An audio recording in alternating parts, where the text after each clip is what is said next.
Hi, everybody. How are you? Great. Excellent. It's my pleasure to be here this evening. And as the last speaker here this evening, I get the good honor to thank Duran for his hosting this evening. So, Duran, thank you so much for doing that. It is scary being here this evening and talking to you amongst so many leadershapers.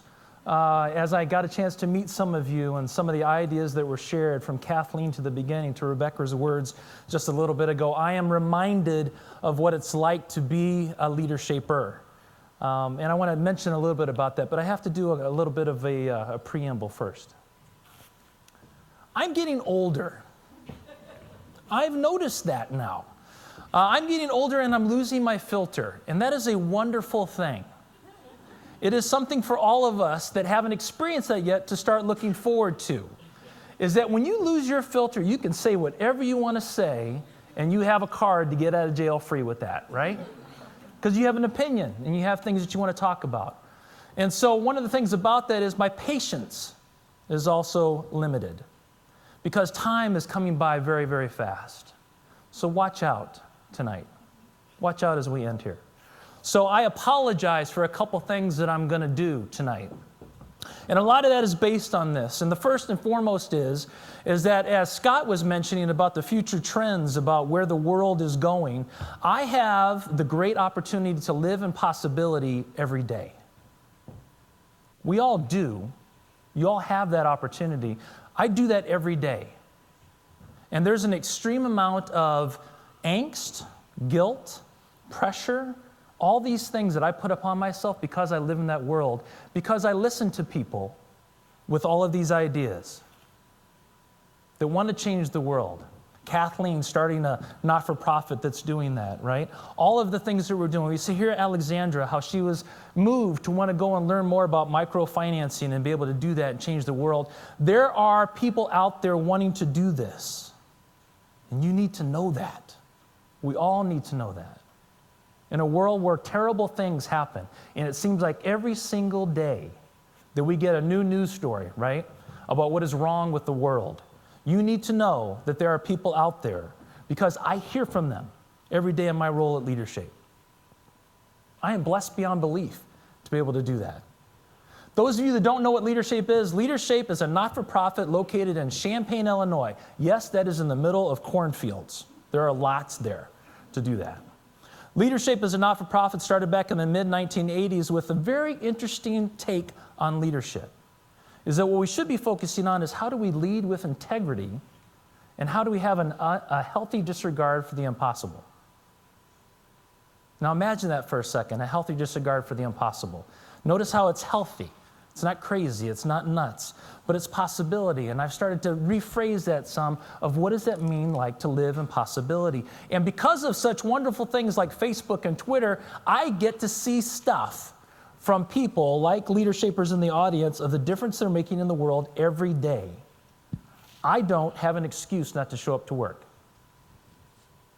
When I hear that, when I see that, when I attend events like this, and I hear of those folks that just need that idea sparked, and they go off and create wonderful things,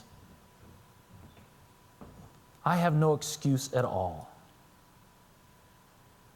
LeaderShape is 50,000 some graduates across the world, from Doha, Qatar, to South Africa, to Canada, to next January when we'll do our first Spanish-speaking session of our program in Guatemala.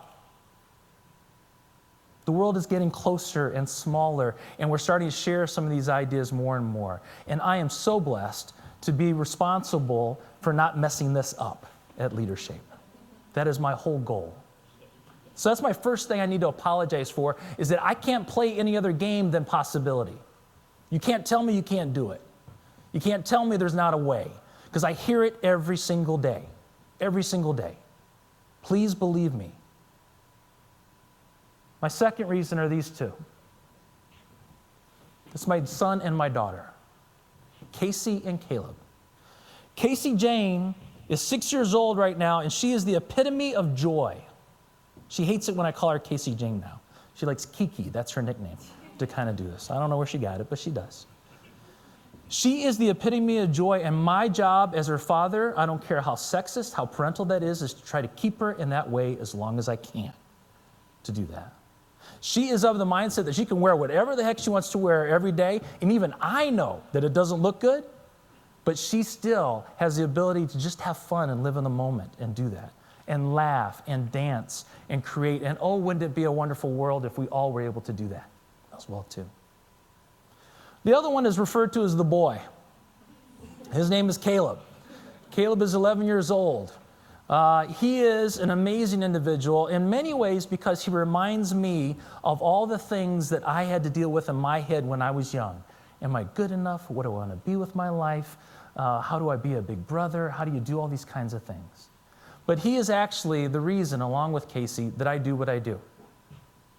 Caleb was born 20 minutes before the first plane hit on 9/11. Imagine the day. I'm getting on the phone, I'm calling my parents to let them know that they have a bouncing baby boy. My mother says, have you seen the news yet? And I'm like, no. And she starts to tell me a little bit about that. And then her next words changed the way I approach my work and my life forever. And she said to me, she said, Paul, the world needed another angel that day. The world needed another angel that day to make sure that events like that are fewer and fewer and fewer. Events of misunderstanding, events of hate, events of struggles like that where we have not an opportunity to be able to talk with one another and work things out besides doing these kinds of atrocious things to one another. So I apologize to you. I'm going to say some stuff tonight about the job that I have to do that. I have to play that game. And these two, as Scott mentioned, right? These are the folks that are going to be living in the world that we create, all of us. I need you to do those kinds of things that are going to create that kind of world where they can live in peace and achieve their best selves and hopefully give them a job. That would be a great thing for me. So let me tell you some more. We have a problem, and this is part of my no filter thing. And the problem is leadership. And I don't mean a lack of leadership. I mean leadership. We don't understand it, and we try really, really hard to define it and what it is. We spend an exorbitant amount of energy and time and effort to try to understand what it is instead of doing it. Walk into a Barnes & Noble. I've started to create a list.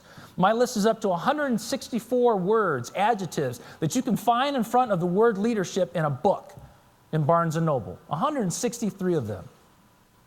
All the way from open leadership to liquid leadership to bootstrap leadership. Everybody trying to redefine it, try to sell a book, and those of you that sell books and do that, I get that. I get there's a market for that, to make that work. And it's sad. We're all trying to redefine it instead of what the real work is to get after it and go and do it. We also have other problems. We are so connected. Facebook, Twitter, all of those things, right? And we've never been so alone. Think about this, please. Is it really possible to have 1,000 friends on your Facebook page? Is it? We've gotten to this place now where I can show you what I want you to see about me, right? I can create that persona, that profile. I can have lots of numbers of acquaintances in doing that. And so what I do is I jet ski through life, but I rarely deep dive. I rarely deep dive. People ask me quite often about LeaderShape, and they ask me, this institute that you do can be overwhelming for people. It can be a life-changing experience. And what is the reason, Paul? What is the reason? And we've spent lots of time on research and trying to come up with theories and models of that. And you know what? None of that works for me. And I've come up with my own answer. And it was said just a little while ago by Rebecca. What we do is we create time and space for people to have conversations that they're not having. That's that simple. And that's sad. That we have to go off to YMCA camps, we have to go off to resorts, we have to pull ourselves out of life, we have to come to events like TED to get that. When what we really should be doing is living our lives all the time like this. In possibility, sharing our best selves, sharing ideas, doing all these kinds of things that will create that world. LeaderShape's vision is a just, caring, thriving world where all lead with integrity and a healthy disregard for the impossible. So instead of thinking about it, let's do it and start living like that instead of having to go to events, have to go on vacation to be able to kind of do that, right? One of the things I'm becoming aware of now, and you see it a lot, is that another problem that we have is this concept of our rights and what we deserve and what we should have. It's one of my most unfavorite words, deserve, to do that. Because what we have forgotten is the second part of that equation, is that we also have responsibilities. So it's not just give me what I need and what I want. There are responsibilities that come with that too. And at the utmost of that is leadership. Leading. Don't care what title you have. Don't care what position you are there. Lead something. Lead yourself to do that. That's how we have our rights, is that we also have to be active. We have to be citizens. We have to do those kinds of things that will help to create the environment for others that don't have those, that we can fight for those that don't, right? And we never lose them. We never lose that power to be able to make that work. We have a problem. One of the other things that I think our biggest problem is that we're waiting for someone else to lead. We're doing okay here, right? I got my own little world that I create, that I kind of play in.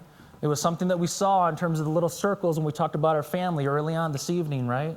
So as long as I got that and I can contain it, I can go to Fox News and I can get my world that way. I can go to MSNBC and I can get my world that way as well too. But what we're missing out on the juice. We're missing out on what is the real viewpoint and perspective on that. So what our problem is that we're outside of the comfort zone. We're in our comfort zone outside of where the magic really happens. And this is something that I've been thinking about a lot to do this. So here's my answer. I have an opportunity to read a lot of leadership books. And one of my favorite authors is Warren Bennis. And Warren Bennis has written a ton of things. If you go into Barnes & Noble, you'll see this as well. And my favorite quote that he has said, and my favorite definition of leadership, is the following: leadership is a choice. Everything we've talked about this evening about the divide, I would argue, comes down to the fact that we have not made a decision to cross the divide yet. Once we do that, things change. But we haven't made a decision to do that. I could ask you right now, how many of you can name more than 3 ethical leaders that are alive? And you can't go to the triumvirate. You can't go with Mother Teresa. You can't go with Gandhi. You can't go with MLK. Why is it that our leaders, those that are popular, those that are politicians, those are sports heroes, whatever it is, why is it that we don't have those kinds of ethical leaders? It's because we allow it. We allow it. We have not made a choice to change that yet. And it's as simple as that. Guilt trip given. I hope it's received. So when we're thinking about this world we want to create, when we're thinking about all the wonderful ideas that we've heard this evening as well too, it comes down to a simple point, is that what are you going to do to cross the divide? Are you going to decide to do that? Are you going to decide to show up to something that could make the difference in everything, right? Those of you that have gone to LeaderShape, you show up and you have this epiphany of the world I want to create because you live in possibility. You actually taste that world for 6 days at LeaderShape. And our job now is not to be, wow, we got that. We were cool, right? We went to LeaderShape and did it. Because some of you haven't done that. And that's a travesty. Okay? The travesty is not that you haven't gone. The travesty is that you don't know what that's like to live in that world for 6 days. We do. We know it's possible. We want to go back all the time.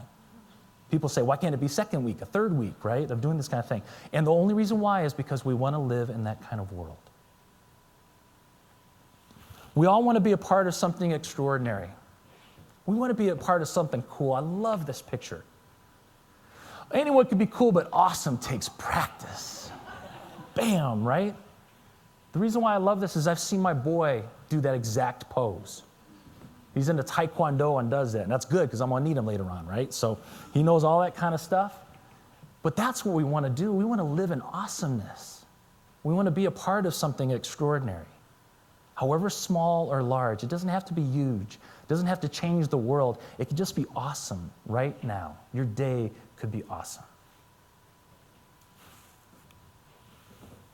So one of the things I'm thinking about, and I'd like to leave you with this message or this thought to contemplate, is I think something's really wrong about the way we look at leadership. Is that we tend to think that a leader's job is to lead us out of the mess. But what the job is really is for us to keep you in the mess. Quite often we look at leaders like, show me the way, give me the answer, help me get out of this, right? Show me what to do to make that happen. And we've created sheep. Instead of what we really need to do is keep people in the room and have the conversation and figure it out to do that. Sandy Hook is a great example, okay? We all agree, would you not, all agree that we want children to be safe when they go to school. We all agree on that.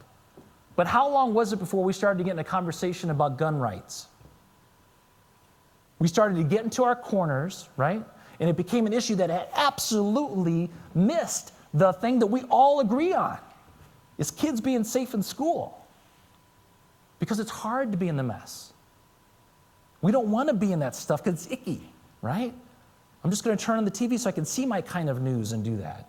I don't want to be irritated. I don't want to be upset. Life's hard enough already to kind of do that. We're all hurt. I had a conversation with a good friend of mine. Many of you might know him, Dr. Jamie Washington. He's a reverend here in Baltimore. And I was talking to him because I was in this phase of everybody is an idiot.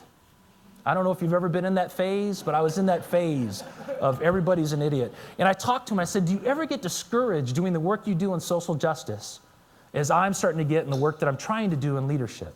And he said, you know what, Paul? What helps me is I start to remember that everybody is hurt. We all have our stuff. We're not perfect. We don't have it figured out. It pains me sometimes in my role at LeaderShape, just because I have this title of president. People, want to talk to me and respond to that. And I'm just the guy trying to figure it out. I'm just trying to work through my stuff too. I'm trying to be a good dad. I'm trying to be a good Little League coach, which is really hard this season. Can't find any good pitching at all, right? To kind of do that. But we're all hurt. So the next time you get in a conversation where you're like, what an idiot. I can't believe they think so differently than I do. Can't they figure this out? Remember, is that they are carrying around that stuff, those scars, those hurts.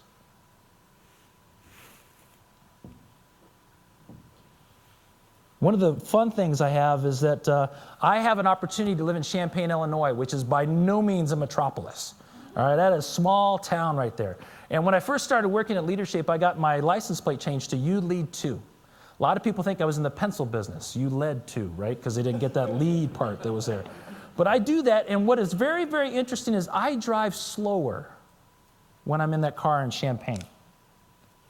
Because I'm starting to remember and think about what I represent are all the 50,000 graduates of LeaderShape that are out there trying to be ethical and integritous and having a vision for the future and wanting to make a difference. And my job is to try to help them with that by trying to be a better person myself.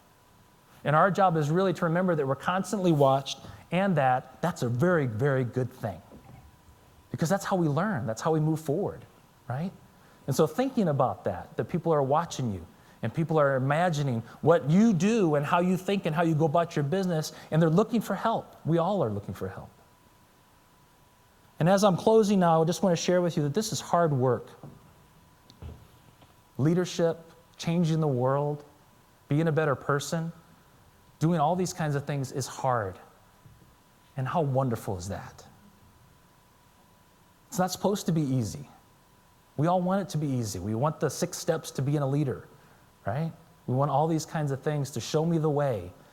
And that's not how it is. And it's taken me 46 years to figure out that that's not the way it is, because I've searched for that answer. And it's not there. Stay in the mess. Do the stuff that's hard, but do it together. One of the things we share at LeaderShape is the drop of a pebble in the pond, is to think about what is that pebble that you're dropping in the pond? What are the ripples that you're playing? And it's such a soothing picture in many ways. And every LeaderShape graduate leaves with a pebble to remind themselves that every single thing they do makes a difference with that. And so I'll leave you with the words of Margaret Mead, that never doubt that a group of thoughtful and committed citizens have changed the world, for in fact, it's the only thing that ever has. Look it up, think about it some more, and thank you for your time this evening. I appreciate it.